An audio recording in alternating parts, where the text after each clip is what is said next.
Ya, ahora sí, entonces podemos comenzar. Les doy la bienvenida a todos a este seminario de taller de la planificación y elaboración de textos científicos, el cual tiene como finalidad darnos una especie de guía para que podamos mejorar la calidad de los trabajos que hacemos en la universidad. Y asimismo, para los profesionales que están en la sala, darnos una especie de panorama más preciso de cómo es este proceso de publicación de artículos. Entonces, esta iniciativa salió de la revisión de cierto tipo de necesidades que tiene la comunidad educativa para poder fortalecer el proceso de la investigación científica. Entonces, cabe recordarles que esta capacitación forma parte de un programa de investigación llamado Cognitionis, el cual busca enseñar ciertas áreas que son necesarias para que los estudiantes puedan realizar investigaciones científicas. Por tanto, quien les habla se presenta. Soy el profesor Jonathan Ayala. Tengo mi profesión de base es ser psicólogo clínico. Soy también doctor en psicología por la Universidad de Palermo. A nivel profesional me dedico esencialmente a hacer investigación científica. Dirijo un círculo de investigadores en psicología de la personalidad. Como pueden darse cuenta por mi acento, yo soy extranjero, vengo de Ecuador. Y en Unigran estamos teniendo las funciones de director de investigación y extensión. Recordarles también que la modalidad de estos 2 días va a ser como un seminario taller. Es decir, que una parte de nuestro tiempo va a estar dividido en la explicación de ciertas áreas y después pasaremos a ciertos ejercicios en donde podamos aplicar lo que hemos aprendido. Y también recordarles que esta actividad para ser completada tiene una pequeña tarea al finalizar el módulo, o sea, mañana, el cual, si es que se realiza de forma adecuada, se les va a dar un certificado con la firma de quien les habla y con la valía de las horas de extensión propicias. Para quienes estén preocupados, no es nada largo ni nada complejo, sino simplemente es una actividad sencilla en donde vamos a aplicar lo que vamos a aprender en estos 2 días. Entonces, a medida de que vayamos explicando progresivamente los contenidos, ahí vamos a seguirles contando más sobre la tarea final.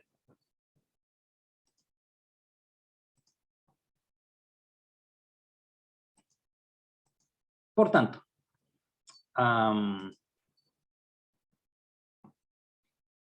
estas actividades le vamos a dividir en 2 partes.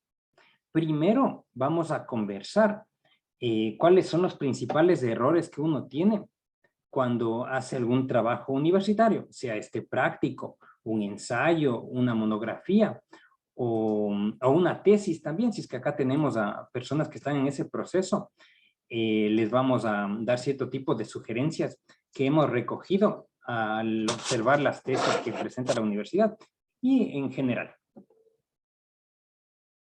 Por tanto, posteriormente continuaremos con ciertas técnicas con las cuales vamos a poder mejorar la redacción. Por ejemplo, el uso de ciertas comas, aunque no crean, hemos visto falencias en el uso de las puntuaciones o utilizar conectores como en primer lugar, en segundo lugar, o la extensión de los párrafos, porque hemos encontrado tesis o trabajos de grado en donde parece que ponen solamente las ideas como que fuera una pizarra de clase, tipo con viñetas, y se hizo tal cosa, segunda viñeta, en vez de utilizar párrafos. O también hemos detectado problemas en el lenguaje técnico. O también, como estaba hablando hoy justo con un colega, mencionaba que parece que hay personas que se esfuerzan por llenar nomás hojas, o en cambio que hay personas que hablan muy poquito Entonces, eso vamos a ir ajustando estos 2 días. Bueno, por ende, para cumplir la primera parte de la planificación, recordemos que cuando uno, a ver, iba a decir cuando uno comienza a hacer trabajos académicos, pero retiro lo dicho. Más bien, siempre es importante que uno se haga cierto tipo de preguntas antes de hacer algún trabajo. Entonces, de cierta forma son solamente preguntas mentales, pero cuando finalice esta exposición se van a dar cuenta que aunque parezca muy básico, sí marca cierto tipo de diferencia. Por lo tanto, a nivel de los objetivos del texto, es una pregunta que se refiere a que antes de que nosotros hagamos cualquier tipo de trabajo, examen, tesis, ensayo o artículo científico o lo que quiera que vayan a escribir en la universidad, sirve bastante preguntarse ¿para qué uno lo hace? O sea, eh, muchas veces damos por sentado ciertos elementos obvios, como por ejemplo, uno come para tener energía, para no morirse. Pero aunque no crean, es importante preguntarse para qué uno escribe el trabajo, porque ahí se va a dilucidar varios elementos. Ejemplo, si estamos ante un examen escrito y nos hacen una pregunta abierta, ven que, aunque no crean, serviría preguntarse, ¿y para qué tengo que contestar esto? Porque me invento, imaginen que alguien nos pregunta la definición de enfermería, algo elemental. Entonces, mucha gente se equivoca porque contesta lo que aprendió, lo que memorizó, o como dicen acá, pilotean. Pero si están en una situación así, por unos segundos pregúntense para qué uno tiene que contestar esto. Entonces, en ese mismo ejercicio uno se preguntaría, a ver, yo tengo que contestar este examen porque necesito que el profesor me apruebe la materia. Entonces, yo tengo que poner la información que le convenza al profesor de que yo sé su materia. Es decir, que uno no debe olvidar que todo lo que escribimos siempre tiene una finalidad.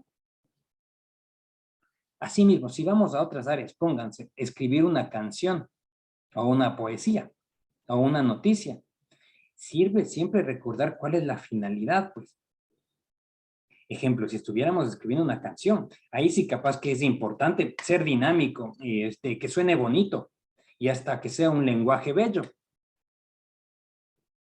Porque una canción busca eso, busca entretener, busca que la gente se mueva, alguna cosa así. Pero en la academia no es así. O sea, recuerden que en la academia, nuestra academia nos referimos al ámbito universitario. En la universidad, el punto fundamental es informar y convencer. Así es que podemos ser entretenidos y si puede, bien por usted, pero la finalidad directa es informar y convencer. Entonces, por eso es que sale esa reflexión de que no hace falta poner lenguaje muy grandilocuente, muy rebuscado, o términos muy sencillos, muy de calle, porque estamos aprendiendo que la primera idea que debemos recordar antes de escribir algo es ¿para qué? Entonces, necesito informar y convencer. Y de ahí nos surge la idea de quién nos va a leer. Y también ahí está bueno recordar que quienes nos leen a nivel académico usualmente son personas con nuestro mismo conocimiento o por lo menos nuestra misma profesión. Entonces, sí, entonces, si estamos en un examen, entre paréntesis, me olvidé de decirles, si tienen cualquier tipo de pregunta, por favor, no duden en activar el micrófono y la dicen nomás, sin ningún problema. Entonces, volviendo al ejemplo del examen, ven, o sea que alguien que no entiende muy bien esto puede que piense, ah, bueno, no tengo que poner la definición de enfermería y solo memorizo y escribo y ya está, y me va a dar el 5. Entonces, ven que si nos ponemos a pensar un ratito de para qué escribimos y quién nos va a leer, nos va a servir bastante para saber qué tipo de información poner, para no mostrarnos así como que estamos ansiosos y hablamos muchísimo, o para no quedarnos cortos. Trato de poner más ejemplos de exámenes, puesto que creo que por ahí voy a poder entrar más a una cantidad importante del público. Entonces, ven que hay algunos estudiantes que en sus exposiciones, en sus trabajos o en los exámenes, como que se quedan cortos y los profesores puede que les digan, pero desarrollen más. Y hay otros, en cambio, que hablan mucho. Entonces, el punto preciso para que uno pueda saber qué es lo que tengo que decir y hasta dónde radica en que un ratito nos pongamos a pensar, ¿para qué estoy escribiendo esto? Ejemplo, en un trabajo práctico. Ay, ¿para qué entonces tengo que plantear, o sea, el derecho romano? Y ahí me acuerdo, porque el profesor me va a evaluar si es que lo que me enseñó lo estoy aplicando. Entonces, no tengo que utilizar un lenguaje muy informal, porque estoy en una universidad y acá se habla de otra forma. Y también mal haría en dar muchísima información porque eso marea.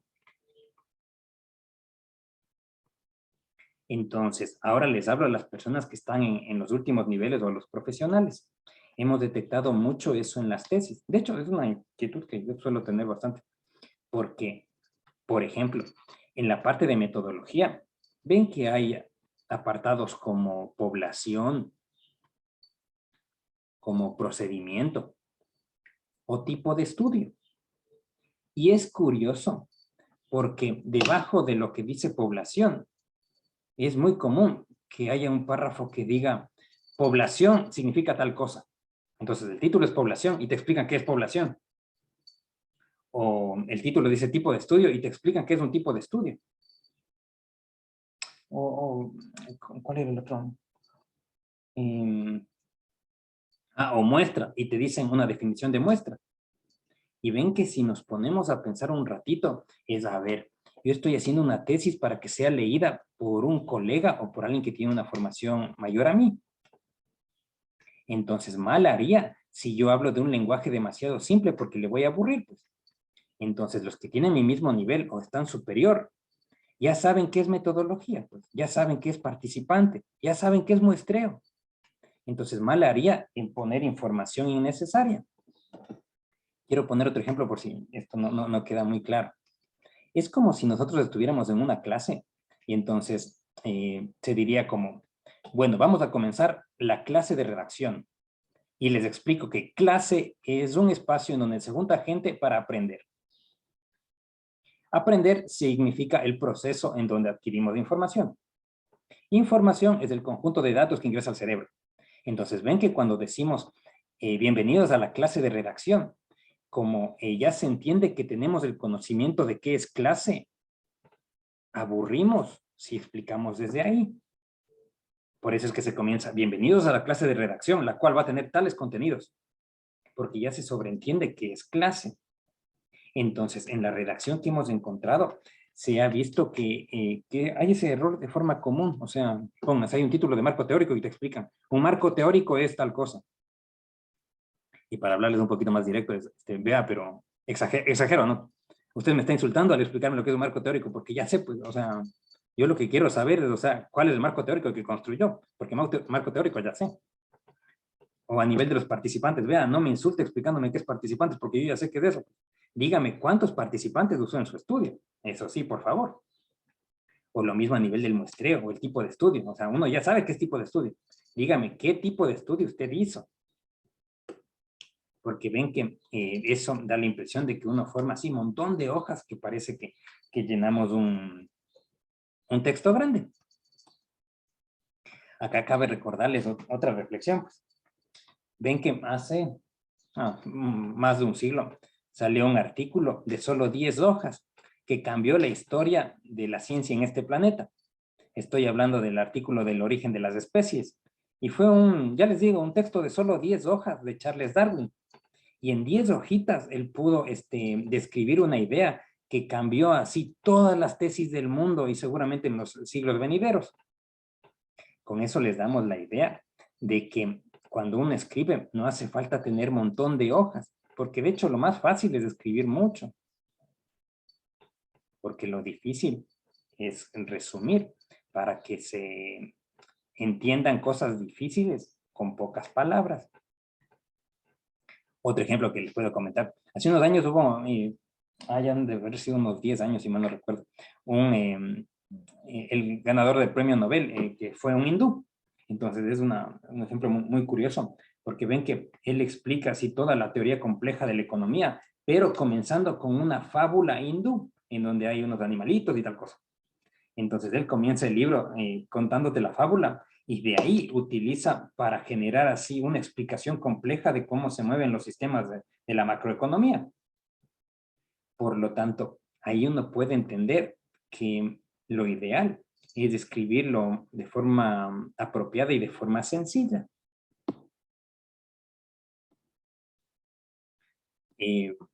Entonces, en esta línea podemos ver que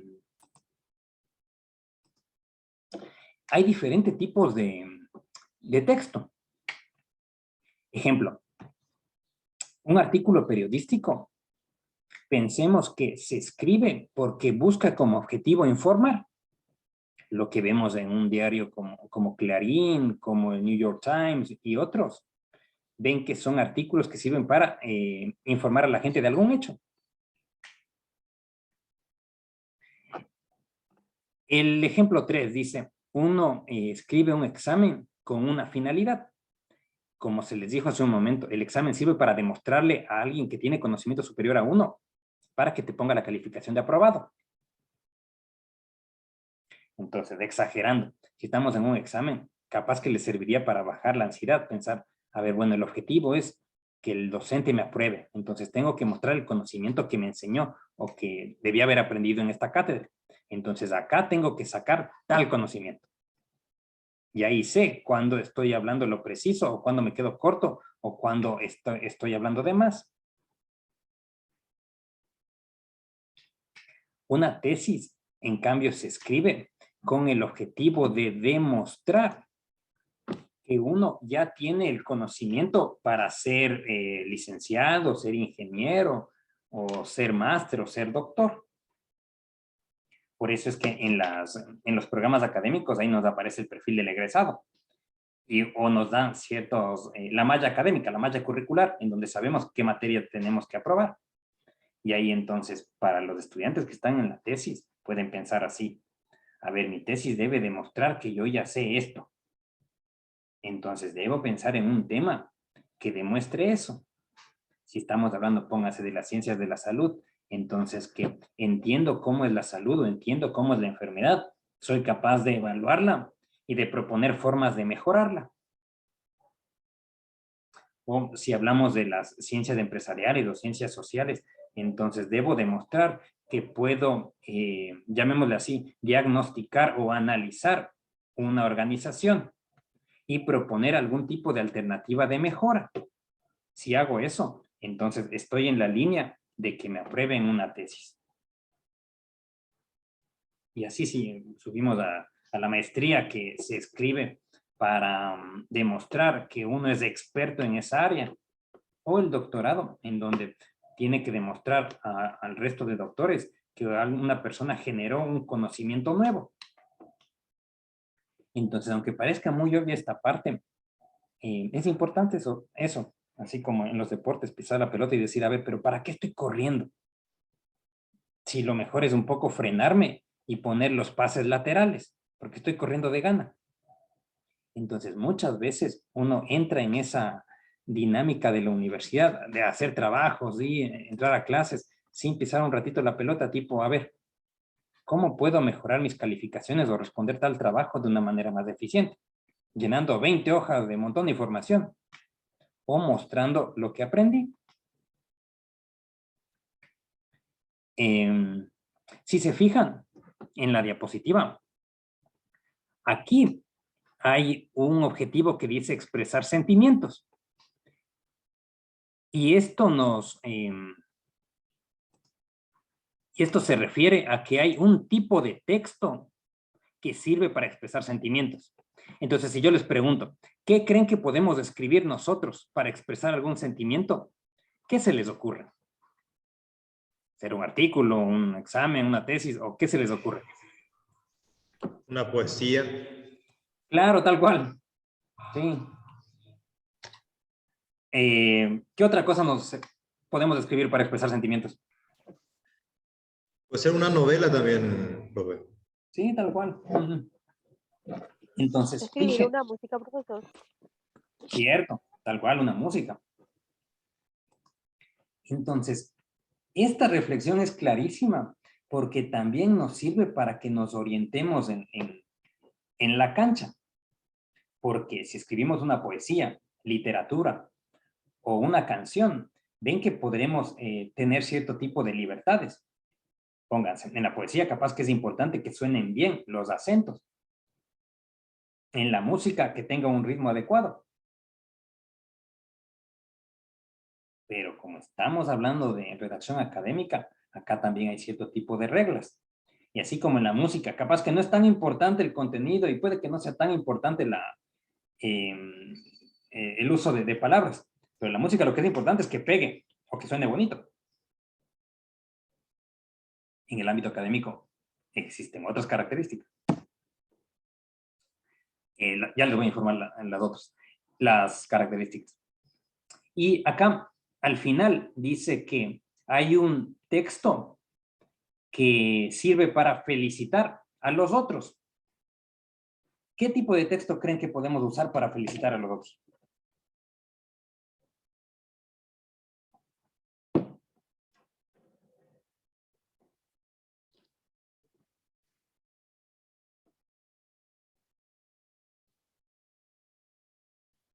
Piensen así, si es que le quieren felicitar a alguien, ¿qué se les ocurre que pueden escribir?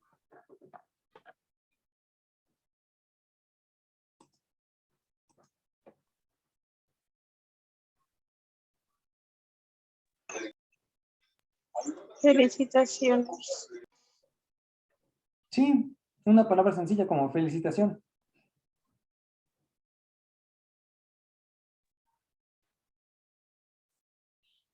Felicitarle, desearle lo mejor, que le vaya todo bien. Claro, tal cual. Da- Darle el apoyo y lo mejor que uno siente de la persona. Sí, entonces fíjense que en esos mensajes también hay cierto tipo de, entre comillas, reglas. O sea, que está bueno que uno diga lo que siente, mostrarle el apoyo. Entonces, en el ámbito académico, es importante que nos acordemos que hay también cierto tipo de reglas. Entonces, vamos así. La segunda reflexión que necesitamos pensar ahora es cómo se da este ambiente de la comunicación escrita. Ven que hay una persona que escribe, otra que recepta, y hay un medio que es el papel. Bueno, ahora lo digital. Pero a donde quiero llegar es que igual es una reflexión importante. Porque mire, muchas veces hay gente que sabe bastante. Y hay gente que está muy dispuesta a aprender. O sea, hay muy buen emisor, un emisor con mucho conocimiento. Y hay receptores con apetitos de aprender.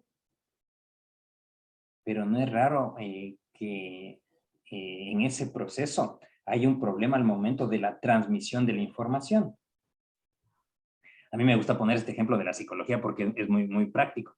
Miren, ven que hubo un psicólogo llamado Alfred Adler. Entonces, al parecer, según lo que él les enseñó a sus seguidores, a sus alumnos y demás cosas, él era una persona que sabía muchísimo, capaz que hasta más que Sigmund Freud. Pero tomando el ejemplo con mucho respeto de él, parece que a Adler le costaba escribir. Voy a exagerar para ser didáctico. Era medio flojo para escribir. Parece que le gustaba enseñar hablando nomás o en clases. Y entonces ahí va esta reflexión, que puede que nosotros sepamos poco o mucho, Y puede que el entorno quiera aprender poco o mucho, pero no debemos olvidarnos que el indicador del conocimiento suele ser lo que escribimos.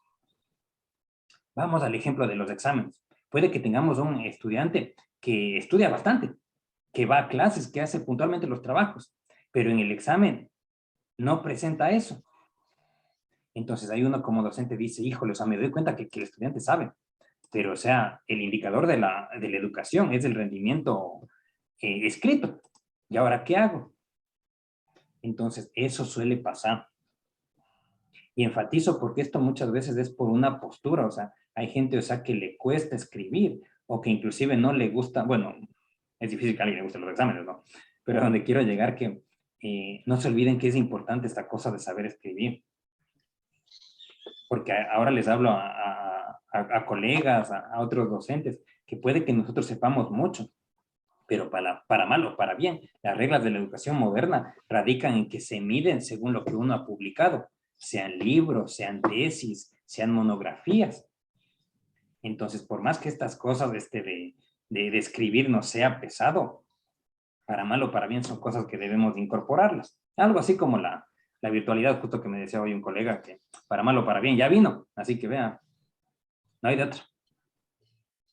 Entonces, por eso es la importancia de que uno sepa cómo escribir en un examen, en un trabajo práctico o en una tesis. Porque también me ha tocado ver así estudiantes que son muy buenos, o sea, con mucho conocimiento, pero se notaba que les costaba escribir. O les cuento una anécdota que fue algo muy curioso. Yo tenía un compañero de universidad que para mí, o sea, él sabía muchísimo. Por eso cuando era su defensa de grado, fue curioso porque, bueno, me invitó, pero por una razón no pude llegar a tiempo. Pero yo simplemente entré al final porque ya suponía que le iban a dar el 5, que su familia iba a estar así muy contenta. O sea, yo fui para compartir la alegría. Y entonces era curioso porque llegué más o menos 20 minutos, 30 minutos después. Y noté que el ambiente estaba muy tenso. Y o sea, ese rato yo me puse a pensar qué cosa rara pasaría. Porque ese colega de que les estoy hablando, estoy seguro que sabía muchísimo y su tesis era muy buena. Pero el problema fue que por alguna razón X, entonces parece que se confió o algo sucedió, pero no supo expresar de manera adecuada o con palabras adecuadas el conocimiento que tenía. Entonces, esta reflexión nos llama a entender que puede que sepamos mucho, pero no olvidemos que el indicador está en cuántos partidos ganó el equipo, no cuántos entrenó, no cuánta pasión le puso o cuán familia es el entrenamiento, sino se ve en la calidad de nuestra escritura o de lo que pongamos en nuestros exámenes. Acá también quiero hacer otro énfasis. No nos olvidemos que un ratito tenemos que pensar en quién nos va a oír o a leer. ¿Cómo se les dijo? Si me va a leer mi profesor sabe más que yo, así que entonces no voy a ponerle cosas obvias o voy a pilotear porque puede que eso le haga enojar o no corresponda. O si estoy haciendo una tesis, entonces a nivel de maestría, por ejemplo, mal haría en poner en mi tesis cosas muy obvias que son para un estudiante de grado, porque quien me va a evaluar es otro máster. Entonces, si yo le pongo información muy sencilla para este máster, puede que se ofenda o que dé un mensaje como que no tengo ese nivel todavía. O ahora les hablo también a los profesionales jóvenes, porque muchas veces uno le llaman para que hable en la televisión o te preguntan así en el barrio cómo es tal cosa. Y uno, si no se acuerda quién te está oyendo, puede que no calibremos ese lenguaje. Y en la televisión, entonces, si nos preguntan, puede que digamos así términos muy extraños que no nos entiende quien nos entrevista. O cuando estamos entre colegas, puede que utilicemos lenguaje muy informal, que hasta parecería que damos una impresión de que usted de verdad es graduado o de qué universidad viene. Entonces, siempre está bueno, así como en los deportes, recordar que si uno da el pase, debe ver, o sea, la capacidad de recibir la pelota del otro. Porque si no es muy buen arquero, no le vas a matar. O si le das muy suave, puede que se aburra. Entonces, recordar ese momento en donde uno debe pensar quién te va a leer. Sobre todo, como digo, quienes están en los procesos de tesis. porque es importante ya que muchas veces escriben para, con un nivel, como que están dirigiéndose a gente de colegio y no se acuerdan de que, a ver, no, entonces, no debo poner cosas muy obvias porque mi profesor está prácticamente a mi mismo nivel o superior a mí. Entonces, no estoy escribiendo para mis compañeros de años de atrás, sino estoy escribiendo para los que están por graduarse o graduados.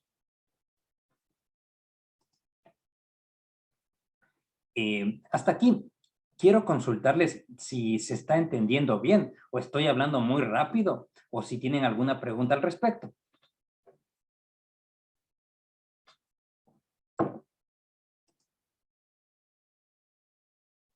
Todo bien, claro, profe, sin problemas. Gracias. ¿Alguien más? Muy claro, profesor. Entonces, sigamos.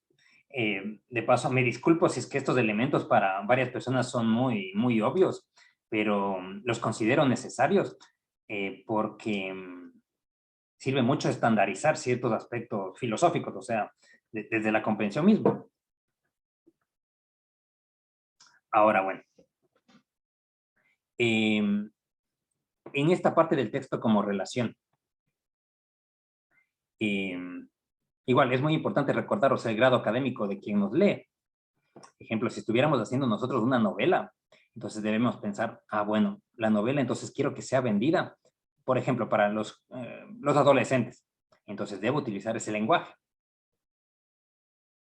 Si mi libro, en cambio, está destinada para que sea leído por universitarios, debo hablar como hablan los universitarios. Es decir, que aunque suene extraño, las formas son importantes. Porque voy a hacer un ejemplo exagerado. Imaginemos un ratito al Papa, pónganse, con su vestimenta. Ven que él, si, con mucho respeto, imaginen que se pone una ropa de fútbol, él sigue siendo Papa. O si se pone un traje, sigue siendo el Papa. Pero el mensaje que da ya comienza a verse un poquito más difícil de entender. Entonces, para mal o para bien, puede que sepamos mucha información o puede que sepamos poquita, pero lo importante es transmitirla a partir de los lenguajes apropiados y la estructura apropiada que vamos a aprender estos 2 días. Entonces, tal como dice en esta segunda parte, uno debe recordar quién te va a leer antes de escribir.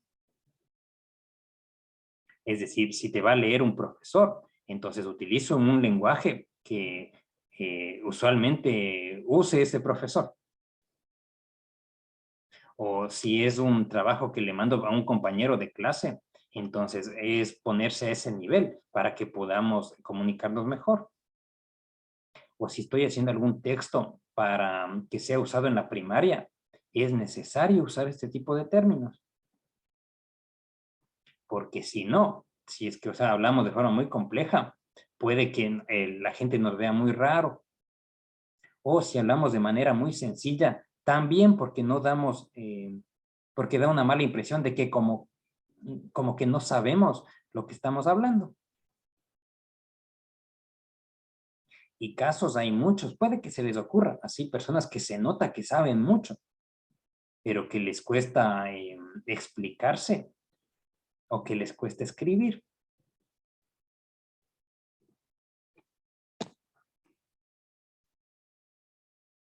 Por eso, cuando ya pasamos a un plano de escritura, es decir, en el primer lugar vimos, o sea, esa reflexión, ¿para qué voy a escribir? Segundo, la segunda reflexión de, ¿quién me va a leer? Y entonces la tercera pregunta importante que debemos acostumbrarnos a plantearnos de forma común es, ¿cómo es ese proceso para crear ideas? Porque en algunas áreas del ser humano hay cierto tipo de reglas. Por ejemplo, en ciertas artes, uno tiene que dejarse fluir o relajarse y ahí entonces escribir, dibujar, pintar o lo que sea. En cambio, a nivel de la academia, hay un proceso que es clave, aunque no sea seguido por muchas personas. Usualmente cuando uno comienza a hacer escrituras académicas, se salta pasos. Y a mí como me gustan mucho los protocolos, porque objetivamente me han ahorrado tiempo. Y recordemos que en la universidad, como dice ese chiste, al universitario nunca le sobra ni tiempo ni plata. Entonces, por eso es que quiero mostrarles estos 3 pasos protocolarios que seguramente les va a servir para que ustedes ganen tiempo haciendo algún tipo de actividad académica. Miren, el primero es que siempre, antes de escribir, recordemos aprender algo, o sea, documentarnos o leer algo. Ejemplo, nos mandan a hacer un trabajo acerca de la administración de recursos humanos en la banca. Entonces, paso 1 sería, a ver, bueno, pero voy a leer algo por lo menos. Voy a ver algún tipo de video, entro a alguna aplicación, por ahí escucho algún podcast, le pregunto a alguien tipo, socio, ¿qué sabes de tal cosa? Es decir, el primer paso siempre es leer algo por lo menos. O sea, adquirir información, porque ver un video no es leer. El segundo es que sí o sí necesitamos poner las ideas en bruto. Ejemplo, el trabajo era de la administración de recursos humanos en la banca. Bueno, ya leí algo de lo que son los recursos humanos. Vi un video de lo que es la banca. Por ahí un compañero me explicó en qué consiste ese trabajo. O sea, cómo hizo él. Ah, bueno, ya tengo cierta información. El segundo punto, entonces, es que debemos escribir las ideas en bruto. Es decir, ¿cómo se llama? De forma tosca. Entonces, de ejemplo, sería, la banca es el sistema que guarda la plata. Fíjense que utilizo el lenguaje tosco. Segunda idea, sí, que aprendí a ver era que la administración de recursos humanos es complicada. Ah, bueno. Y otra cosa que aprendí ahí el video fue que esto forma parte de la carrera de administración de empresas. Ah, bueno, 3 ideas en bruto.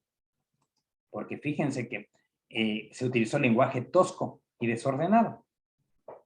Entonces, bueno, ya tengo las 3 ideas. Y ahí el siguiente paso es formar el esquema, es decir, cuál va primero y cuál va después.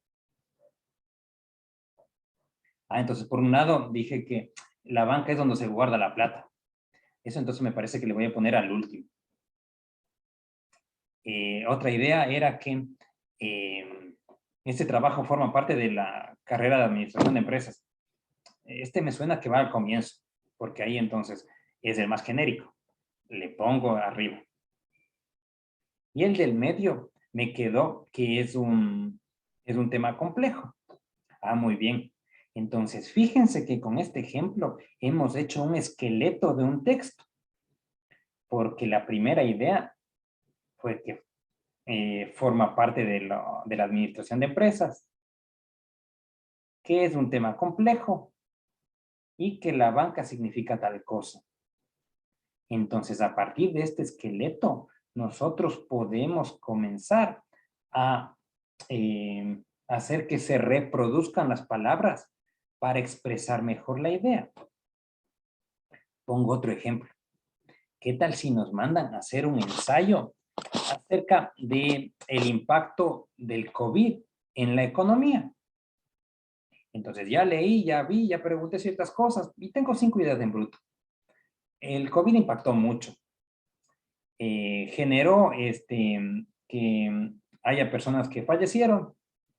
Generó cambios en nuestro comportamiento. Obligación de vacunarse y miedos. Fíjense que se dijo en lenguaje muy burdo, muy sencillo. Entonces, ya tengo las ideas. El siguiente punto es organizar el esquema. Entonces, a ver, esto de que con el COVID perecieron muchas personas, en vez de estar en quinto lugar, mejor le mando arriba. Bueno, que cambió nuestra vida, en vez de ser la cuarta idea, le voy a mandar en la segunda. Es decir, le voy ordenando de una manera diferente o de una manera más apropiada. Y esto es importante porque hay mucha gente que cree que así como está un libro, como está una monografía, como está una tesis, el autor pensó. O sea, entonces que primero planteó un problema, después que se le ocurrió qué tipo de estudio era. Siguió con la parte de participantes. De ahí su mente se iluminó con los instrumentos. Y finalizó con las conclusiones. Y la verdad es que en la vida no funciona así la cosa. Porque nuestra mente, o sea, hay veces que primero se te ocurre, voy a hacer tal metodología. Después ahí sí, bueno, pero con este tema. Y de ahí se me ocurre, el instrumento puede ser tal cosa. Entonces, una forma es cómo está el documento final y otra cómo se nos ocurrió. Si vamos a la parte del examen, es la misma cosa. Porque imaginen que tenemos un grupo de estudiantes que tal le llega la pregunta abierta y comienzan a escribir sin esquema. Capaz que le pegan o capaz que así les hablo de frente. El profesor se marea y entonces le pueden dormir mostrando que sí saben, pero es por escribir mucho. Pero es diferente a aquellos estudiantes que hacen este proceso. Como, bueno, me está preguntando cuál es la definición de educación. Ya. Entonces, en vez de escribir así de memoria, voy a escribir lo que me acuerdo. Educación es una ciencia. Educación sirve para las personas. Tiene que ver con tecnología. Y es parte de las ciencias sociales. Ya. Ahora, ¿cómo le hago el esquema? Entonces, esto de las ciencias sociales, mejor le voy a poner arriba. ¿Qué es ciencia al lado? Y así construyo la respuesta final de que la educación es una ciencia que forma parte de las ciencias sociales, que empuja el aprendizaje en la gente. O lo mismo, hablándoles a los universitarios, no es que los profesores, así como se les viene la idea, es que dan la clase. No. Sino hay un conjunto de procesos previos. Porque uno piensa, bueno, tengo que enseñar la definición, algo de cómo se aplica, cuáles son las dificultades y ciertos consejos. Pero no es que se da así la clase, pues, sino se organiza, pero antes de dar esto, tienen que saber esto otro. Entonces le voy y le muevo. O el ejemplo más claro que se me ocurre es, bueno, a mí me gusta mucho cocinar, por eso es que les pongo también estos ejemplos, es que no es que uno como compra el listado en el supermercado, así vas a usar los productos, sino uno dice, bueno, para hacer tal cosa necesito tal vuelta. Ya, chévere. Pero de ahí, cuando ya voy a ejecutar, es otro el procedimiento.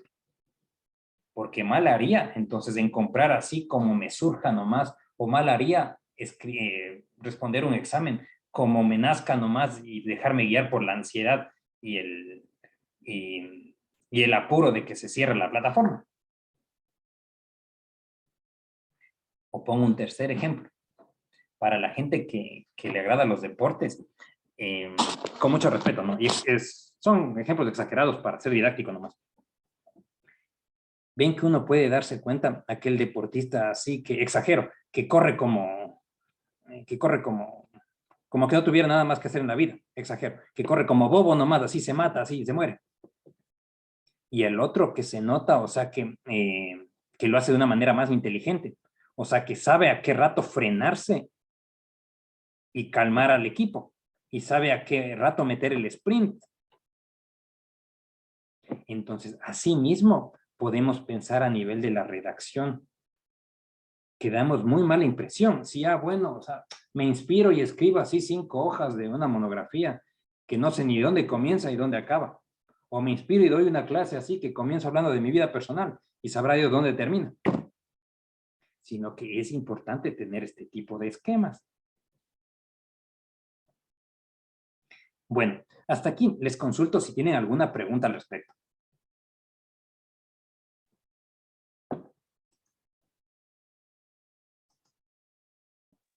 Es claro aún. Gracias por la devolución. Muy entendible la clase por hasta ahora. Gracias. Ahora, para ilustrar, veamos cómo sería lo opuesto. Ven que uno piensa a priori al escuchar esto como, úfale, qué aburrido. Les hablo de frente. Sí. No, mal les mentiría, o sea, les mentiría, pues, si les digo que esto va a ser algo así como una novela en donde comienza con el final y explota, o como un chisme que ni sabes quién estuvo con quién haciendo tal cosa. Porque la academia no es así. O sea, claro que está bueno, o sea, tratar de ser didáctico, tratar de que la cosa sea más dinámica para que el estudiante pueda aprender. Pero el asunto es que a lo largo de la historia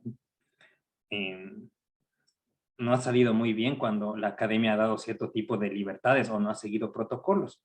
Porque ven que, pensemos en una película que comienza desde el desenlace y después te va explicando de a poco. Ven que eso es interesante porque uno recién al final le pilla, pues. Pero para entender todo eso tienes que ver toda la película. O si pensamos así en el chisme de que vienen a contarte, claro que es muy, muy llamativo que te digan ni saben tal cosa. Pero el punto es que en la academia han pasado cosas feas cuando no se ha seguido protocolos.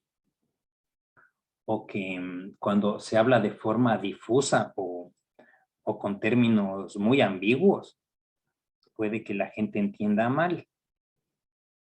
Y eso ha generado que se creen así movimientos en donde la gente es más incrédula a ciertos aportes de la ciencia.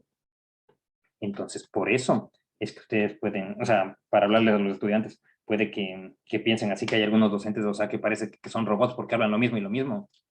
Y es porque cuando uno se mete en esto de la escritura, ya como que te forma la cabeza para que uno piense de una manera más ordenada. Sí. Entonces, damos la pelota. La primera reflexión es acordarme, ¿para qué invierto mi valioso tiempo en escribir? Segundo, pensar qué nivel de conocimiento tiene quien me va a leer.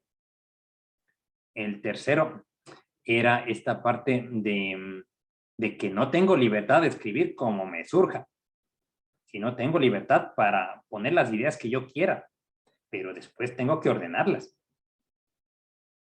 Y el cuarto se refiere a una reflexión acerca del género, que se refiere a que el ser humano puede escribir, ha escrito un montón de cosas, y a todas esas escrituras les podemos dividir según sus características semejantes.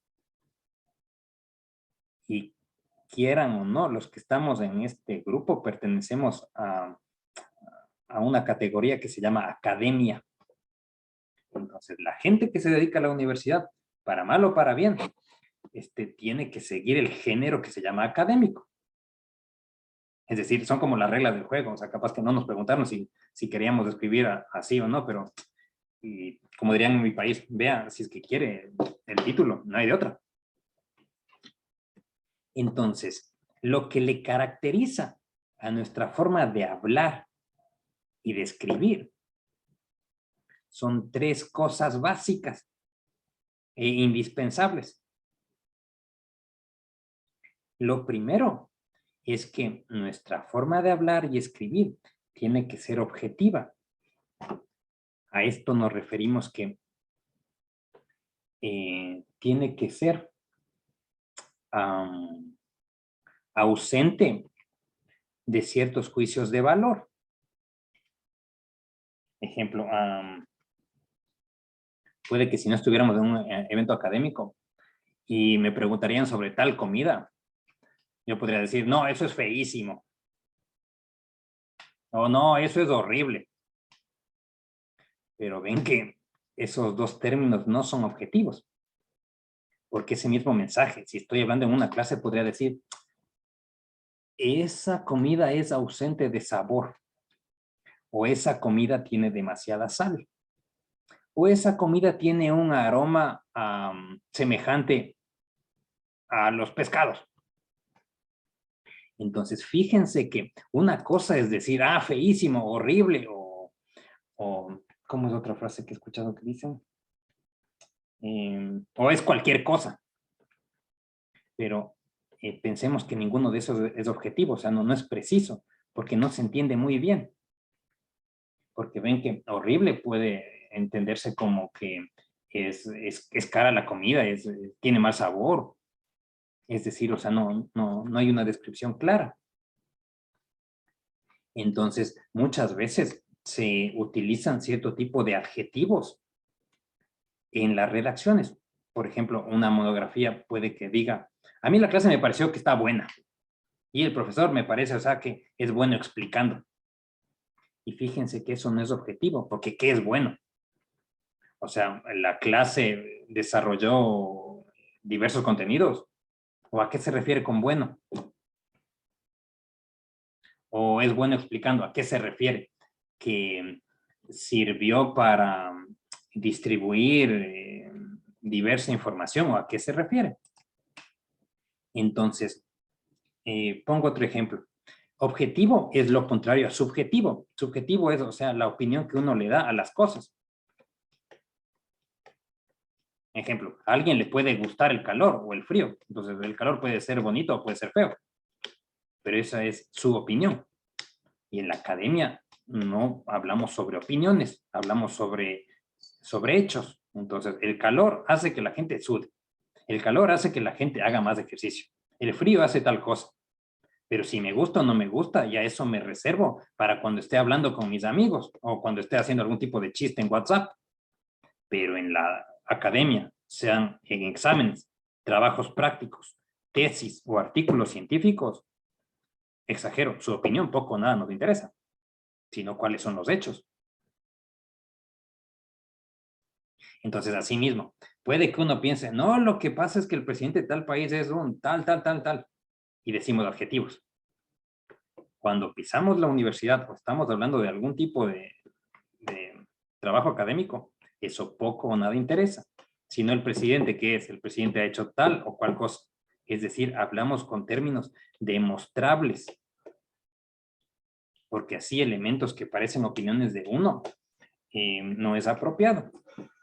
Por eso, como les dije hace un ratito, así como a modo de chiste, pero cierto, que por eso muchas clases universitarias son aburridas, lamentablemente, porque el género académico nos fuerza a que tratemos de utilizar términos lo más objetivos posibles.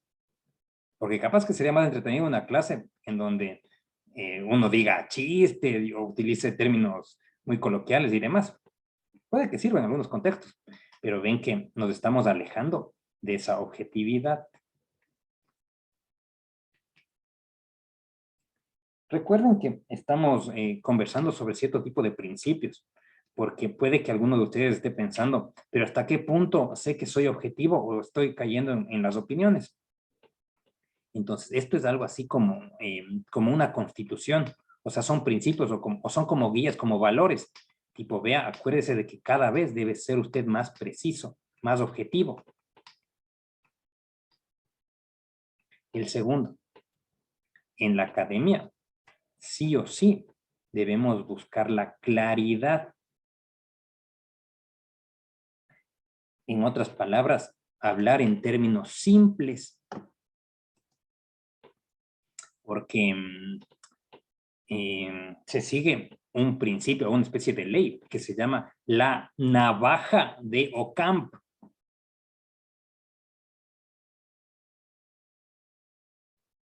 Entonces,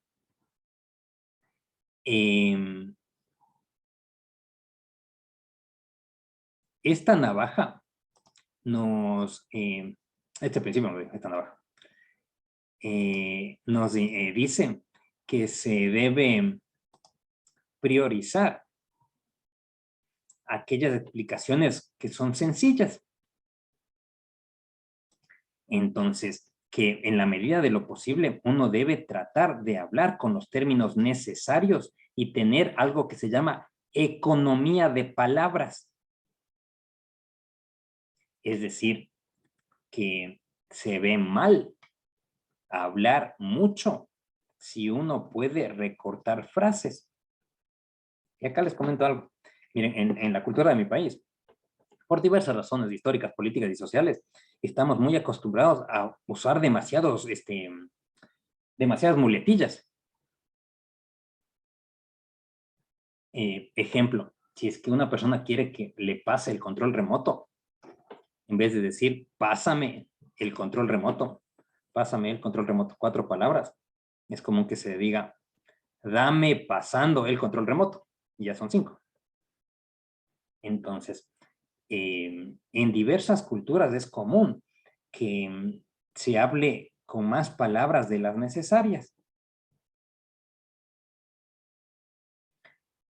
O hay otros países en donde es común que utilizan diminutivos para referirse a la gente.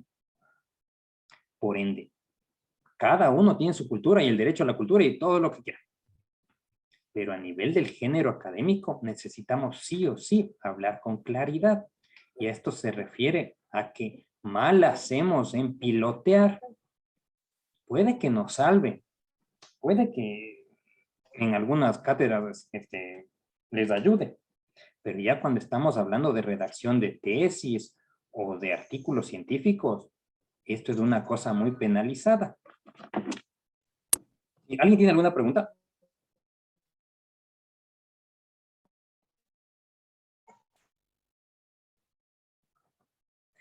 Bueno, recuerden que a cualquier rato activan más el micrófono. Sí. Quiero enfatizar también esto de la claridad y la simplicidad, porque hemos leído inclusive así tesis de maestría y de doctorados de algún país X, no viene al caso cuál, en donde se nota que, que esto no se entendió, ¿verdad? O sea que para expresar una idea, híjole, te meten así un montón de artículos, un montón de sustantivos, adjetivos, cosa que uno se pone a pensar, pero vea, si decía, no estoy de acuerdo con tal autor y era suficiente, ¿por qué le reproduce como que quiere dar una vuelta y parece que me quiere marear?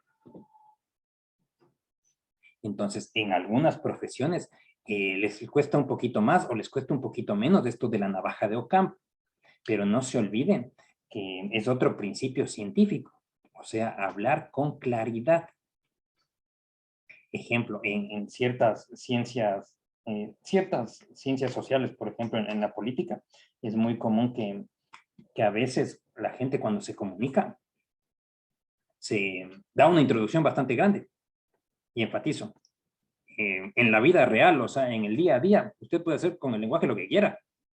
Hable el tiempo que quiera, o en sus reuniones virtuales, hable todo lo que quiera. Pero cuando entramos a la redacción académica, ahí se acaba esa vuelta, porque se priorizan los textos directos. Ejemplo, los artículos científicos es común que no haya una cantidad mínima de hojas, pero sí hay una cantidad máxima. Tipo, usted solo tiene que, ¿cómo se llama? Tiene que llegar máximo hasta 10 hojas o máximo hasta 20 hojas. Asimismo, en algún rato puede que vean extensión máxima, pónganse en tesis. Porque es importante seguir esta navaja de Ockham, o sea, no hablar demasiado. Sí podemos recortar palabras. Inclusive esto tiene un argumento ambiental, porque ven que la idea es que cada vez haya menos consumo de papel, menos consumo de energía y menos consumo hasta de tinta para que sea más inclusivo todos estos elementos. Y el último, el texto académico para mal o para bien tiene que ser preciso. Es decir, o sea que esto tiene mucha vinculación con la evidencia. O sea que lo que escribamos en algún trabajo debe tener esas características de precisión. Ejemplo, si queremos expresar esta idea, la economía de Paraguay está, me invento, ¿no? La economía de Paraguay está mal. Esa idea no es académica. Primero, porque no es objetiva. Y segundo, porque no es precisa. ¿Qué está mal? O sea, se refiere a las exportaciones que están deficientes. Eso es otra cosa. O se refiere al Producto Interno Bruto que ha decaído. ¿O a qué se refiere? Entonces, no es que hablamos así, exagero, como dicen en mi país, el periodicazo tipo así, un titular así grandote para que venda. Porque eso puede que le sirva en la vida afuera todo lo que quieran, pero en la universidad es otra cosa. En el ámbito académico es otra cosa. Entonces, tiene que ser de forma precisa, como a ver, el PIB, ¿cuánto bajó? Ah, punto, está bien. O no es que, ¿cómo es? La educación es el motor de la sociedad. ¿Y eso qué? O sea, Entonces, ¿la educación sirve para qué? O la educación sirve para tal cosa, es decir, algo más concreto. Entonces, la precisión muchas veces ayuda si nosotros ponemos un número. Y acá quiero enfatizar algo o sea, voy a poner un ejemplo muy exagerado para dar el mensaje. Póngase. Uno de los principales problemas que tiene la ciencia, la opinión de quienes hablan, es que es difícil que haya personas que traduzcan, o sea, porque por un lado están los científicos ahí que hablan solo entre sí, y por el otro lado está el resto de la sociedad. Entonces, así, esas personas así que traduzcan el conocimiento, o sea, qué es lo que encontraron ellos y cómo se aplica al otro, es decir, lo que se llama periodismo científico, es lo que suele faltar. O sea, no hay mucha gente que haga eso. Entonces, póngase, ha habido ejemplos a ver, déjenme pensar, como que han encontrado que cierta medicina funciona en ciertos tipos de pacientes. Y entonces, si uno no es preciso, ven que uno podría decir, o sea, tal medicina funciona para todos. Y no, la investigación te dice que funciona solo para algunos tipos de pacientes. O asimismo, si tomamos el caso con mucho respeto de lo de las vacunas del COVID, también, o sea, se puede ejemplificar esto. Porque ven que, ejemplo, cuando salieron los primeros artículos de la vacuna rusa, ven que cuando le revisaron las propiedades, los científicos se dieron cuenta que funciona. Y pusieron un apartado final que decía, sin embargo, se recomienda que continúen los estudios para fortalecer los hallazgos. Pero hubo cierta cantidad de personas que este último apartado le transformaron en un periodicazo, tipo, no hay suficiente evidencia de la vacuna rusa. Porque eso vende más. Pero quienes estamos en el ámbito universitario debemos recordar que, vea, eso no es preciso. Y puede que eso venda más, pero en el ámbito académico hasta eso parece que usted está mintiendo. Porque la conclusión fue que hay evidencia. Y una recomendación es que sería bueno que haya más estudios.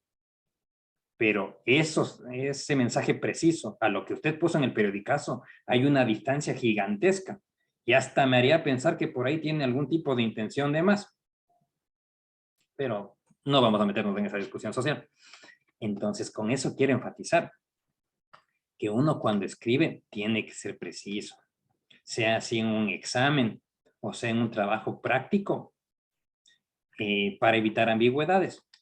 Porque asimismo les puedo comentar que las veces que la ciencia no ha sido protocolaria, ha generado problemas bravos. Pónganse, para hacer esto un poco más diverso, les cuento otra anécdota. Hace 90 años, más o menos, hubo un grupo de científicos que encontraron un proceso bastante extraño, verán. O sea, agarraron a varios niños y se dieron cuenta que mientras más alto era el niño, podía resolver mejor los problemas académicos. Entonces, encontraron esa evidencia y es científica, porque agarraban a un niño que tenía 2 años y veían cuántas cosas podía resolver y apuntaban. Agarraban a un niño más alto, o sea, de 4 años, y apuntaban. Y así de 10, de 12, de 14. Y entonces se dieron cuenta que a más estatura hay más capacidad intelectual. Pues.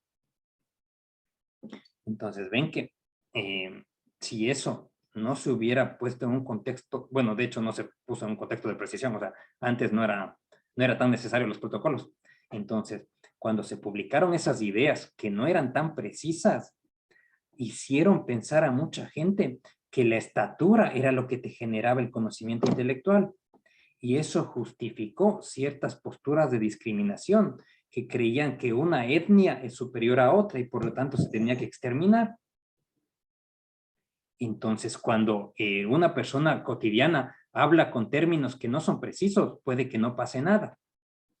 Pero cuando un trabajo académico no es preciso, puede que genere problemas bastante grandes. Les comento otra. Miren, en la década del 90 surgió un artículo muy curioso, porque ven, o sea que un grupo de científicos encontró una asociación extraña.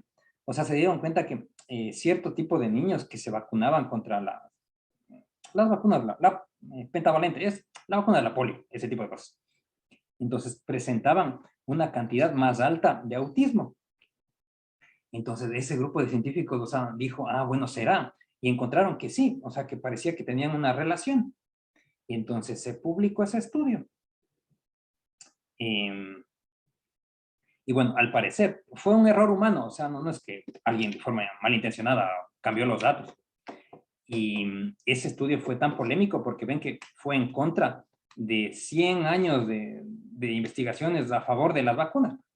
Entonces, cuando salió publicado, el mundo de la ciencia se asustó, dijo, ¿qué será que ellos descubrieron algo increíble? Entonces, a ver, volvamos a hacer ese mismo estudio con otra población, a ver si le damos la razón o vemos que se ha equivocado.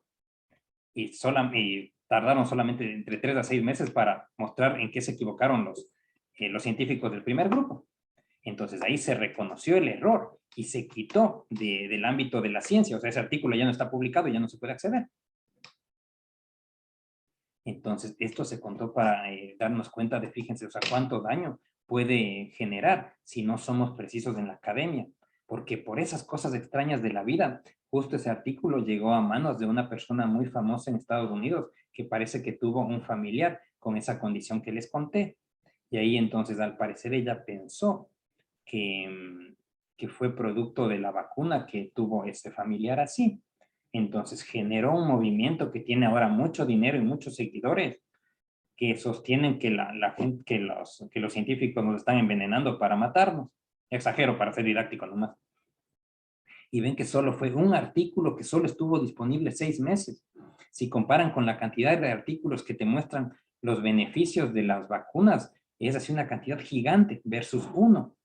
Y esa falta de precisión de uno, ven que ha generado que en países del primer mundo, en donde había enfermedades que ya desaparecieron, están volviendo a aparecer. O lo que estamos sufriendo ahora de que hay personas que están con algún tipo de reactancia a vacunarse. Entonces, por eso es que en la academia somos tan protocolarios, tan exigentes, lo hablamos como robots. Porque que un influencer vaya y diga cualquier cosa, exagero, ¿no? Y uno piensa, no pasa nada, porque por último cada uno, o sea, vive en su mundo, o como dicen en mi país, mejor no voy a decir ese término, que la falta de conocimiento es generosa. Porque por último no pasa nada, porque es una opinión como cualquier otra. Pero en cambio, fíjense, lo que uno escribe en una tesis, ven que queda escrito, o como estamos dando una clase es otra cosa. O el lenguaje que utilizamos entre colegas es otro término, o sea, nuestra opinión pesa diferente. Entonces, por eso es que se insiste tanto en lo que debemos ser objetivos, claros y precisos. No les miento, eso puede que suene aburrido, pero y es que es así, pues. O sea, el costo colateral carísimo de hablar con términos académicos es que te vuelves aburrido, pero en la universidad uno está para aprender, no para ser payaso, como dicen en mi país. Porque cualquiera puede hacerte reír, pero Por causa de eso, luego no, muchos se malinforman y llegan a oídos a otros. Y es como decir, como decimos acá en Paraguay, ¿verdad? Teléfono cortado es. Ya no, la información ya no es, ya no concluye igual como se informó el primero. sí, concuerdo, Celina, porque ven que es más interesante, pues, o sea, el chisme, o sea, es súper entretenido, o sea, lo que vemos en la tele, lo que sea, está muy bueno. Pero nosotros no tenemos esas libertades, porque ha salido carísimo pequeños errores a nivel de la ciencia. Y no estamos hablando solo de, que uno queda mal, sino han desaparecido personas por estos pequeños errores que ha tenido la academia. Entonces, ven, o sea, el costo, o sea, es gigante porque no nos hace que seamos medio aburridos. Pero bien, o sea, si es que no tuviéramos eso, sería peor el asunto. Uy, ya me perdí. Aquí está, sí. ¿Alguien tiene alguna pregunta al respecto?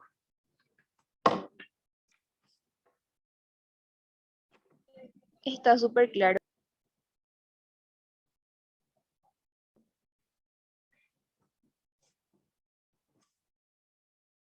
Bueno, entonces sigamos. Ven que esta parte es algo muy reflexivo, o sea, muy conversado. Como les digo, disculpen si es que hay personas que para esto es muy obvio, pero es necesario. Yo me acuerdo que cuando estaba en mi proceso de escritura de tesis, una de las clases que más me sirvió fue cuando nos enseñaron estas reflexiones, tipo, vea, usted cuando está haciendo su tesis, no está escribiendo para el grado, no está escribiendo para la maestría, sino vea para qué nivel está escribiendo.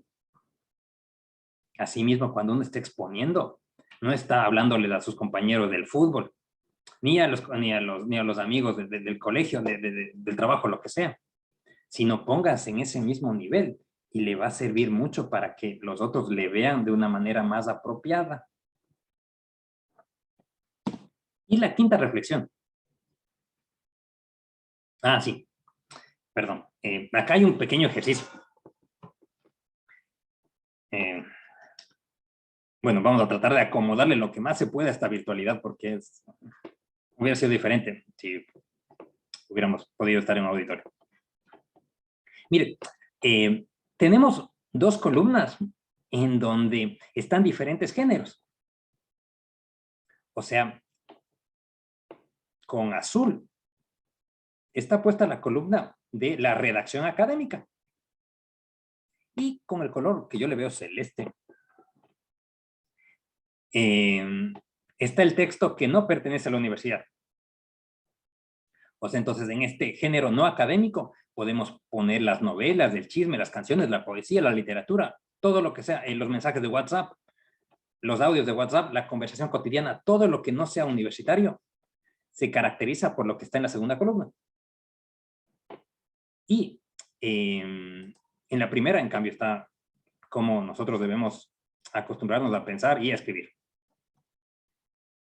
Bueno, entonces, se ha puesto estas dos columnas para que podamos ver que uno es contradictorio al otro, o sea que no es la misma cosa, sino son algo así como rivales, como Boca River, exagero. Entonces nos dice que el texto que no pertenece a la academia es libre en la redacción. O sea, cuando uno escribe, póngase un mensaje de WhatsApp o alguna canción. Puedes comenzar por el final, por ahí le metes lo más importante. Es decir, uno escribe como quiera o como se te ocurre o como piensas. Sin embargo, en la academia no es así. No tenemos esa libertad. Entonces, no es que póngase a Einstein un día así, X, se le maravilló su mente y se le ocurrió entonces escribir el artículo de la teoría de la relatividad y él escribió tal cual como se le ocurrió. No, eso no va así.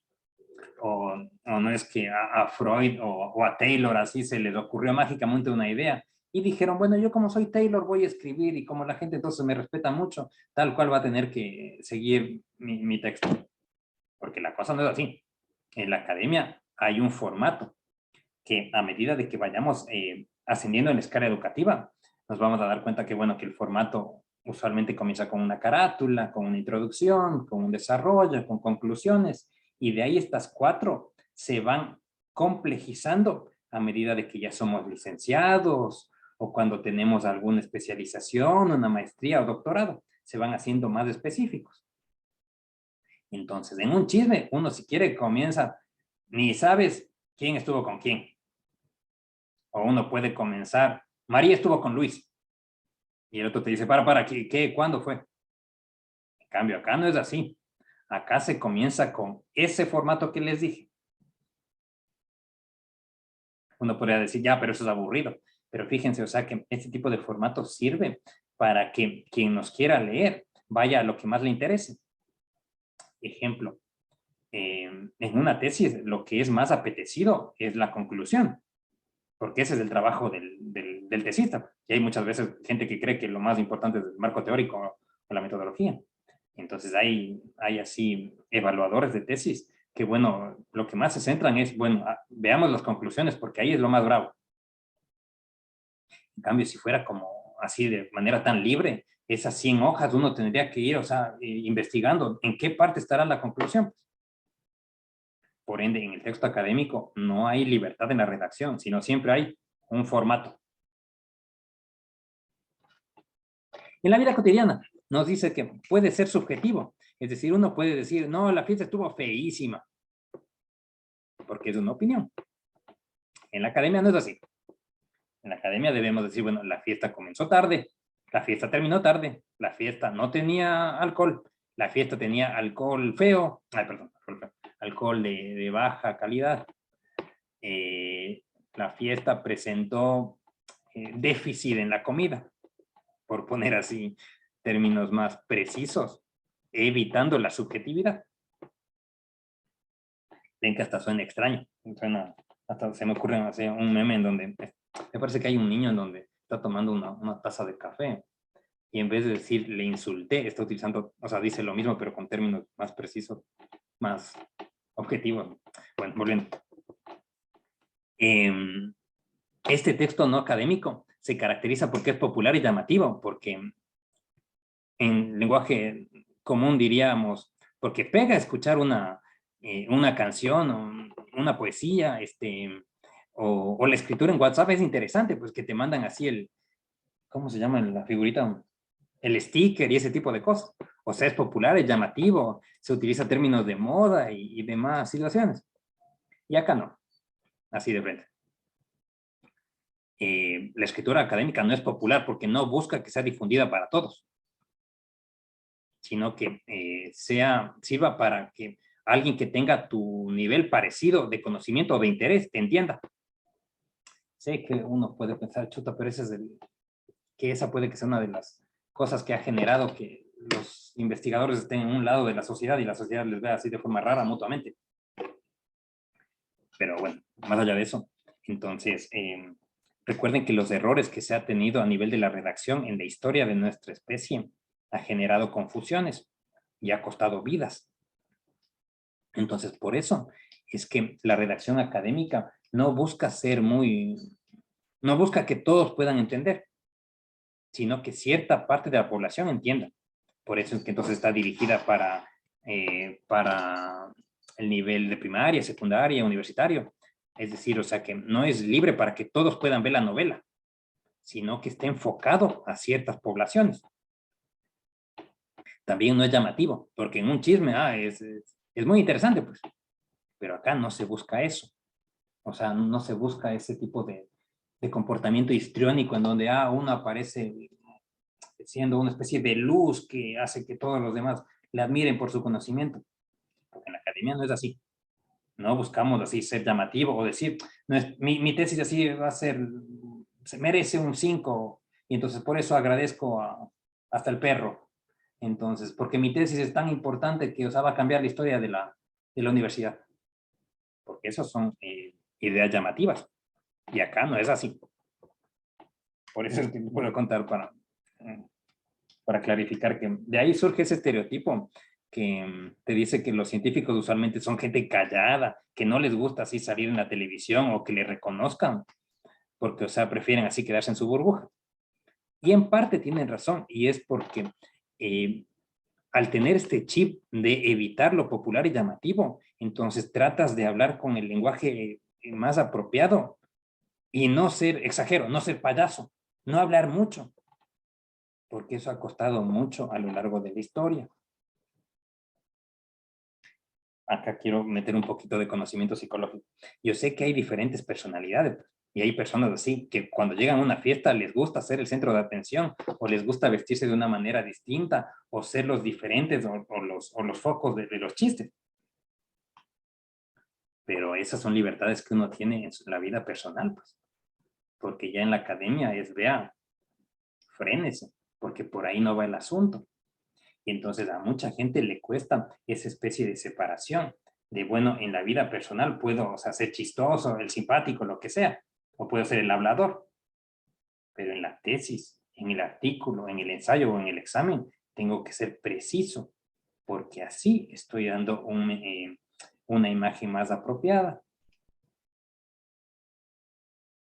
Lo siguiente, el texto no académico puede tener giros inesperados en el mensaje. Es decir, la película puede que comience así con el desenlace, que hay una escena de muerte. Después entonces te comienza el momento del nacimiento de los personajes. Y entonces a media película, ahí recién entiendes por qué pasó tal cosa. Pero acá no es así. Acá la estructura es siempre semejante. O sea, como les dije hace un ratito, usualmente son 4 partes de un texto académico. Entonces no es que hay un giro inesperado en donde al final decimos, ah, bueno, este trabajo resulta ser que no encontró lo que dijo. No, porque desde el comienzo, o sea, el título tiene que englobar las características de todo el trabajo. Entonces no es que le titulamos, la economía en Paraguay y terminamos hablando de parte no sé, de salud, o sea, nos vamos por otro lado. Entonces no es así entretenida como una canción, no es un cuento en donde vamos a ilustrarnos y que da gusto, sino el texto académico cumple la función de informar y convencer, nada más que eso. Y como dice en la última parte, el texto puede, ¿cómo se llama? El género académico puede tener la parte más importante. No, retiro lo dicho. En el texto no académico, lo más importante puede que esté al comienzo o puede que esté en la parte intermedia o al final. En cambio, en la academia hay una parte específica. O sea, pónganse, si es una investigación, lo más importante siempre está en la parte de las conclusiones.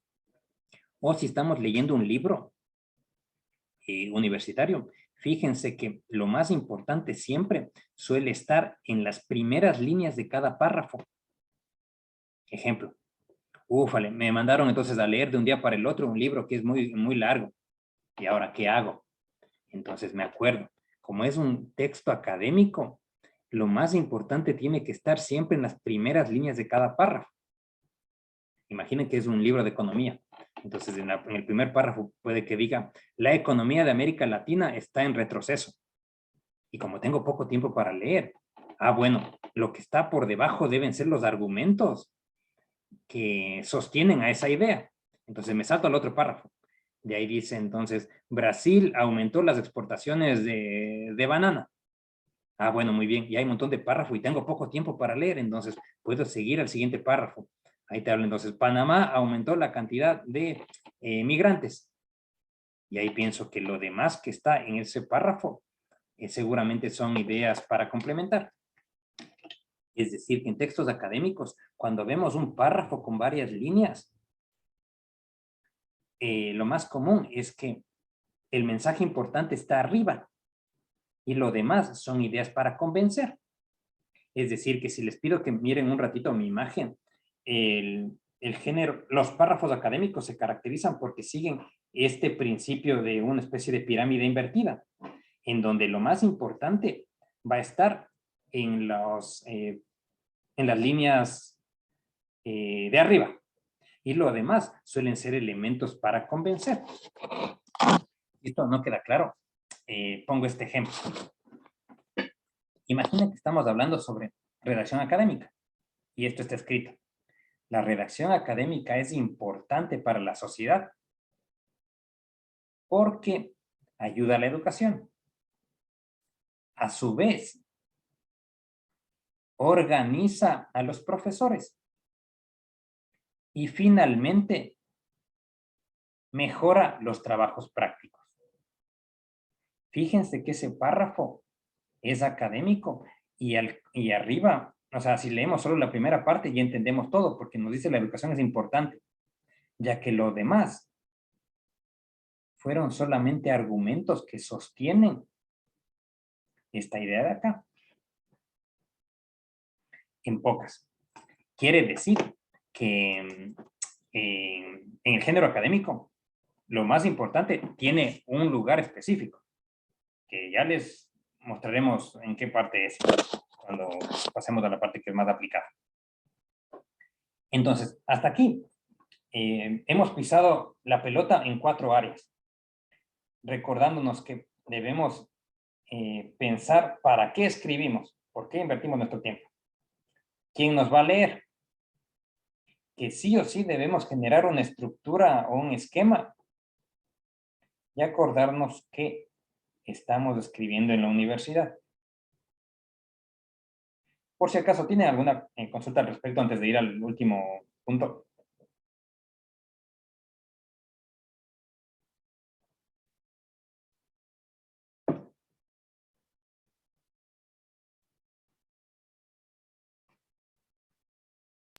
De mi parte, no, por el momento, profesor.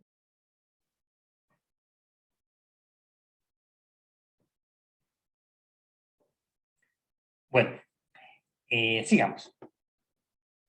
Entonces, la última parte radica en recordar lo que son el orden o secuencia textual también es el término.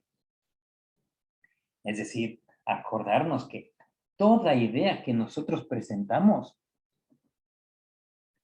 en una universidad, sea de forma oral o escrita, en un ensayo, trabajo práctico, examen, tesis o artículo, siempre debe seguir estos dos componentes. Estos componentes. En términos más sencillos.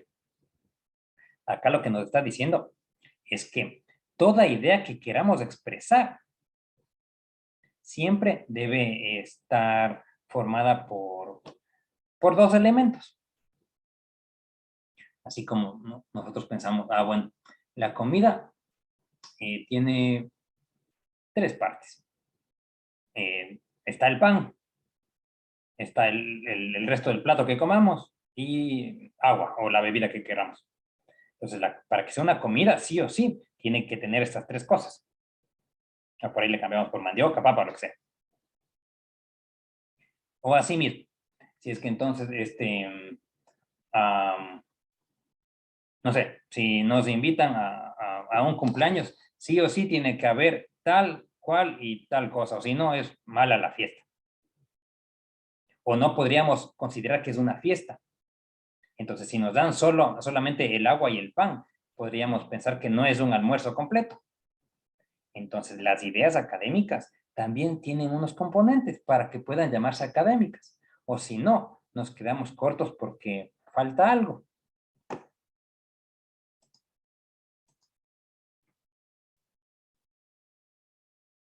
Entonces, toda idea que nosotros queramos plantear siempre debe tener 2 partes. Acá está puesto 3, pero le voy a resumir a 2 porque es más preciso.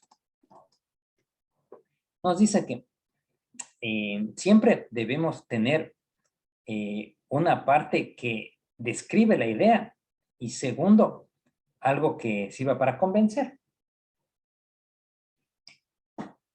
Ejemplo.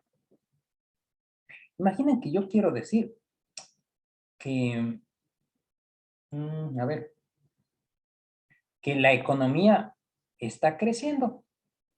Eso entonces yo lo puedo decir con un grupo de amigos. Puedo decir entonces, la economía está creciendo y ya. Pero en cambio, si es que estamos en un ámbito universitario, debemos decir ese mismo mensaje, pero con alguna prueba o con alguna evidencia. Ejemplo, la economía está creciendo porque el PIB es más alto que el año pasado. Entonces, fíjense que cuando hablamos de forma cotidiana, basta con la idea. Quiero comer pan. De forma normal hablamos así. Pero en la academia debemos dar algún argumento, alguna prueba. O póngase, necesito helado. Eso puedes decir en cualquier contexto. Pero en la academia necesitas, además de poner esa idea, un argumento. Entonces, necesito helado por tal cosa. O porque me hace falta energía o por tal vuelta.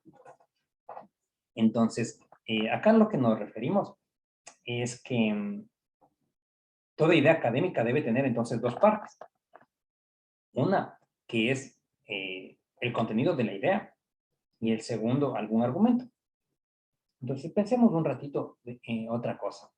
Podríamos pensar que el COVID es una enfermedad complicada, pero para que sea considerado como una idea académica, necesitamos poner algún tipo de evidencia. Entonces, el COVID es una enfermedad complicada porque ha generado una cantidad alta de personas que han fallecido. Entonces, fíjense que cuando ponemos la idea más el argumento, solamente ahí se transforma en idea científica. Póngase que quien les habla quiere poner el mensaje de que tal deporte sirve.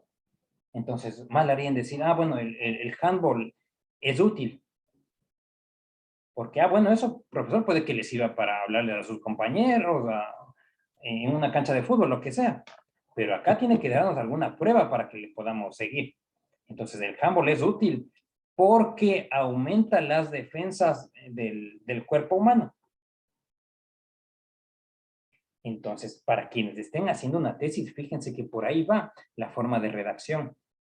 O sea, recomendamos a tal empresa seguir este plan de negocios porque demostramos que aumentará su eficacia. Entonces, asimismo, podemos pensar en una casa universitaria, porque no es así que un profesor viene y dice, bueno, yo opino entonces tal cosa, y sigo hablando. Porque es un ejemplo exagerado, ¿no? Pero ven que en la academia, o sea, puede que resucite Einstein y nos diga, si toman esta agua, van a ser inmortales. Porque si eso nos dice en un ámbito universitario, al señor Einstein seguramente le vamos a felicitar y abrazarle por haber resucitado. Pero le vamos a preguntar, señor Einstein, pero ¿cuál es la evidencia? Dígame la prueba, por favor. No, y porque yo lo digo. En la universidad le diríamos, y sabemos que usted es Einstein y le respetamos, pero es solo su opinión, así que poco o nada nos interesa su opinión si no hay evidencia. Entonces, por eso es que los párrafos académicos deben tener algún tipo de evidencia o las ideas académicas. Entonces, en este caso de Einstein, nos diría, esta agua sirve para la inmortalidad, porque hay tal dato, o porque hay tal estudio que lo demuestra, o porque en tal libro se presenta así. Entonces vayan pillando así los estudiantes más avanzados que esta es la explicación por la cual uno tiene que citar a los autores. O sea, en un trabajo de enfermería, que nos dice entonces que la medicina basada en evidencia es importante. Entonces, nosotros ponemos la medicina basada en evidencia es importante según González 2017. Porque fíjense que poner el autor de donde sacamos funciona como prueba o como evidencia de que la idea es apropiada. Entonces, son detalles importantes, o sea, que nos van a servir para que podamos comprender los pasos o los componentes para que podamos entender cuándo una idea está completa o no. Pues. Entonces, si pongo otro ejemplo exagerado, ustedes pueden pillar que la principal diferencia entre una persona que sabe poco y que sabe mucho radica en el poder de argumentos. Porque pónganse que una persona dice, la economía es importante y te da un argumento, porque es la base de los gobiernos. Y hay otra persona que te pueda decir, la economía es importante porque es la base de los gobiernos, porque sirve para entender los comportamientos sociales, porque sirve para generar trabajo. Es decir, la diferencia entre uno y otro radica en la cantidad de argumentos con los cuales puede defender una idea. Entonces, así cuando uno comienza en la universidad, puede que tengas limitados argumentos para defender algo, como puede que al comienzo uno tenga solo pocas ideas para decir, por ejemplo, que la psicología es útil. Pero a medida de que uno va avanzando el conocimiento, ya vas teniendo o más argumentos o más bibliografía. Es decir, la psicología es útil porque lo dijo el autor 1, 2 y 3.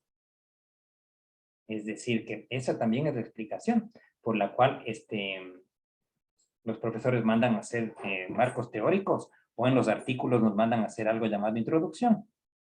Y es porque debemos sustentar cada idea, sea con evidencia o mencionando a quién se le ocurrió esa idea. Entonces, ahí nosotros resumimos esta reflexión, que nos dice en pocas palabras de esto, que para que una idea sea considerada académica, siempre tiene que haber una prueba. Y una prueba puede ser mencionar a qué persona se le ocurrió. O sea, decir de dónde sacó la información, o la fuente, o citas también le llaman. Entonces, es común que los profesores nos pidan así que pongamos las citas, porque eso es prueba, perdón, porque eso sirve como evidencia de una idea. Entonces, en el ámbito de la universidad, exagero, estamos enamorados de la evidencia. O sea que por más que uno escuche algo raro, si hay evidencia, se cree. Y por más que escuchemos cosas lógicas, si no hay evidencia, dudamos. Y es porque la ciencia moderna se caracteriza porque ya no es lógica, sino la ciencia moderna es empírica, o sea, busca evidencias. Entonces, ahora les pido que usen su imaginación porque es difícil sin una pizarra, por más que podamos hacer de forma digital. Entonces, ven que si tenemos la frase de que la ciencia es importante, imaginen que esto está en una pizarra. Esa idea no es científica, porque para que sea científica tiene que tener pruebas. Entonces, si abajo ponemos, la ciencia es importante porque salvó 10 millones de vidas, esta parte que dice porque salvó es una evidencia. Entonces, ahora sí, ya tenemos una idea que es completa y puede llamarse científica, porque tengo lo que quise expresar con alguna prueba. O la ciencia es importante, como lo dijo Einstein, porque entonces el autor de donde sacamos funciona como prueba que valida o que demuestra que es cierta nuestra idea. Porque si le ponemos solo la ciencia es importante, no es una idea científica. Y los trabajos universitarios, hasta los exámenes, se mueven con estas líneas. O sea, pónganse, si les preguntan, o sea, expliquen lo que es educación. Ven que si ponen, la educación es algo bueno, capaz que no le van a poner una calificación apropiada. Pues.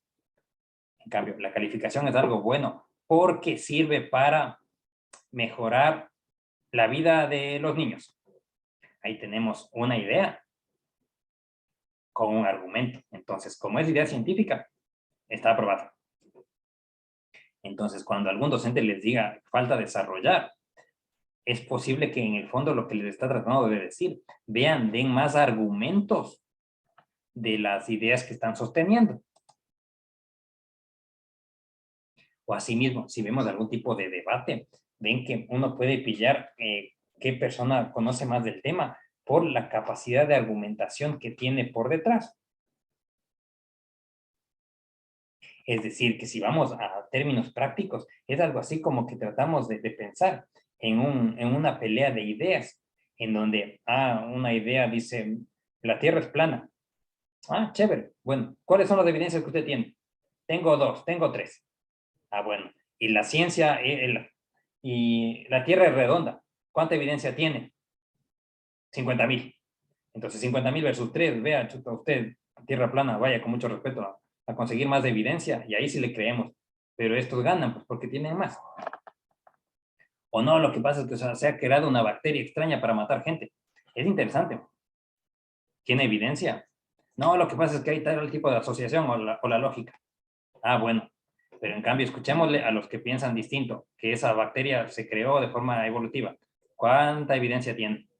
Y así entonces se contrastan ¿Cuál tiene más evidencia a favor o en contra? O si vamos en términos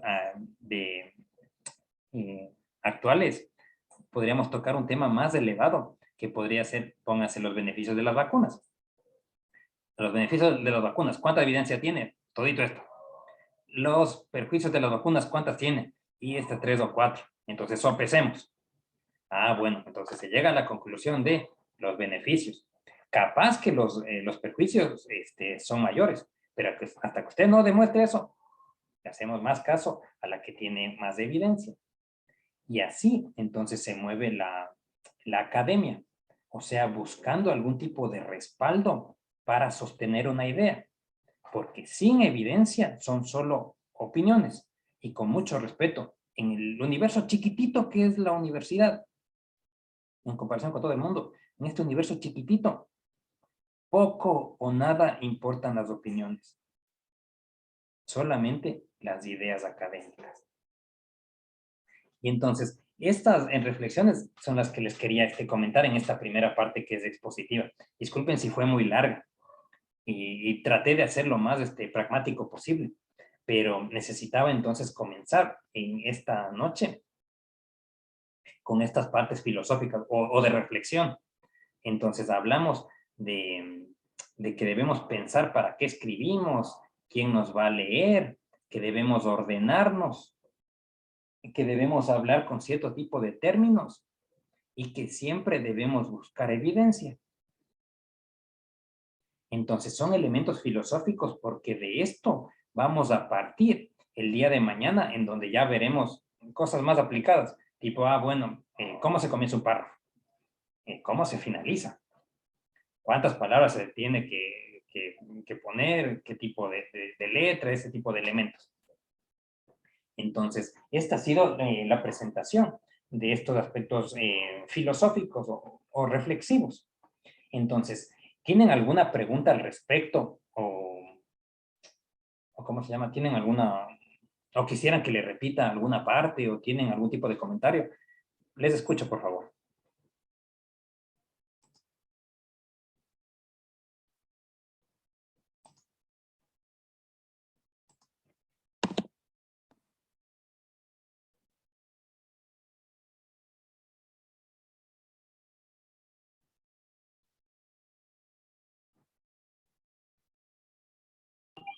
Creo que está muy claro. Gracias, Camila.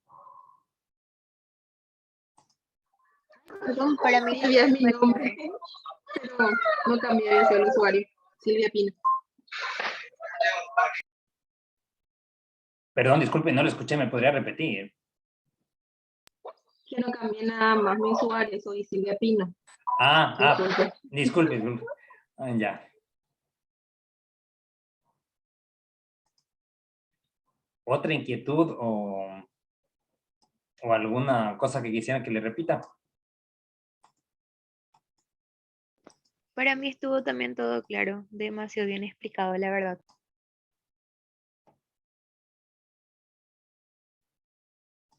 Sí, estoy leyendo una pregunta en el chat que dice, cuando refiere que se perdieron vidas, lo que quise decir fue que, imagino que en el contexto era de los errores de la ciencia.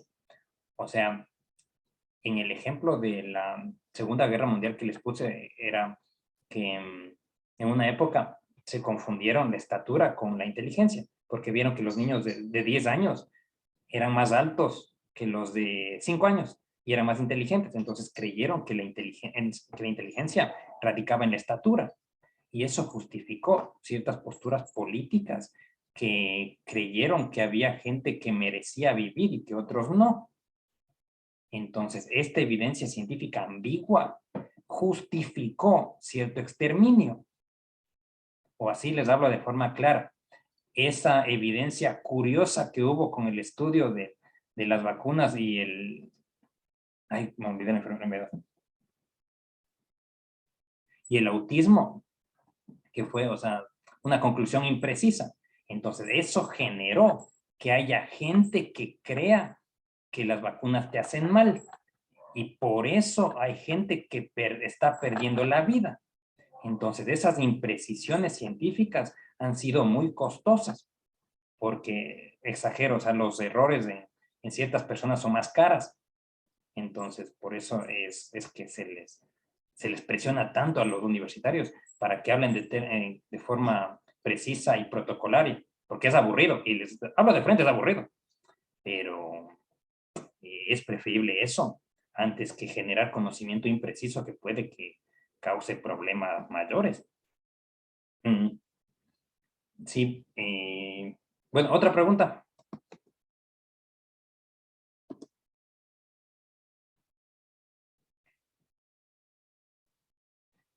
Bueno, si no hay más, les he puesto en el chat un link porque quiero pedirles un favor. Miren, algunos docentes de Unigran están haciendo un estudio acerca de la percepción que tienen los estudiantes. Entonces, les ayudaría mucho si pueden llenar esa encuesta, que no dura más de 3 minutos, porque tiene preguntas que son anónimas y les serviría muchísimo a estos docentes para que puedan elaborar un diagnóstico más preciso de cómo son los estudiantes de Unigran y por ende también generar actividades para fortalecer en esos elementos. Porque, por ejemplo, de ahí surge estas capacitaciones que estamos haciendo, porque vemos en qué falta y estamos ajustando la tuerca. Entonces nos ayudaría mucho si pueden completar ese enlace. Y bueno, vamos a llegar hasta aquí. Profe, yo no veo el enlace. ¿Podría enviarlo de vuelta? Sí, profesor, por favor, si podría enviar de Sí, vuelta el claro, enlace. claro. Ah, ya entendí. Estaba mandando mal. Ahí sí. Claro. Bueno, entonces, ¿me pueden confirmar si es que ya pueden ver ese Sí, enlace? ya lo podemos ver. Sí, ya. Sí, lo podemos ver. Ah, ya. Sí, muchas gracias. Entonces eso, vamos a terminar hasta acá. El día de mañana entonces seguimos al mismo horario y ahí entonces se les va a presentar la actividad que se tiene que realizar. Y es una actividad que no tiene que hacerse rato, sino van a tener una semana para hacerlo. Entonces, llegamos por ahora hasta aquí. Les agradezco muchísimo su participación porque sé que es un horario inusual y en un mes complicado porque la tensión social está bastante brava. Así que espero que les haya podido devolver las aspiraciones que tuvieron. Nos vemos mañana. Excelente, Para profesor. Nos vemos mañana, mañana. profesor, excelente su disertación. Gracias. Dale, profe, gracias. Buenas noches. Buenas noches, profe, gracias. Buenas noches, profe. Gracias. Chao, que pasen bien. Buenas noches, profe. Buenas noches, profe. Muchísimas gracias. Chao.